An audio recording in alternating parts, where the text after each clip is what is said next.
Murder হলো এবং সবচেয়ে আশ্চর্য ব্যাপার আজকে বিকেল 4টে বাজে রাতের ঘটনা এখনো পর্যন্ত ম্যাজিস্ট্রেট এলো না। ম্যাজিস্ট্রেট না আসলে ডাক্তাররা বলছে যে আমরা কোনোভাবে বডি ছাড়বো না।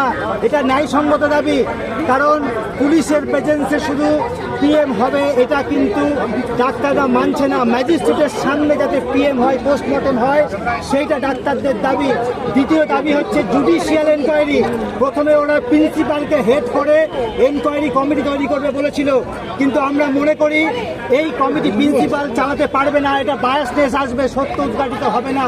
যদি সত্য উদ্ঘাটিত করতে হয় তাহলে জুডিশিয়াল এনকোয়ারি এবং 24 ঘন্টার মধ্যে দোষীকে শাস্তি দিতে হবে এবং দোষীকে খুঁজে বার করতে হবে।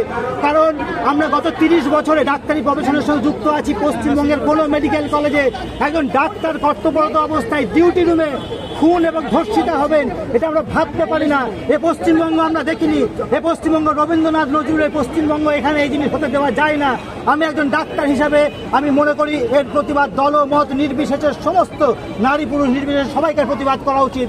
আর যাতে এই রকমের একটাও ঘটনা পশ্চিমবঙ্গে না ঘটে এবং অবিলম্বে প্রিন্সিপালকে আসতে হবে, ডাক্তারদেরকে মিট করতে হবে।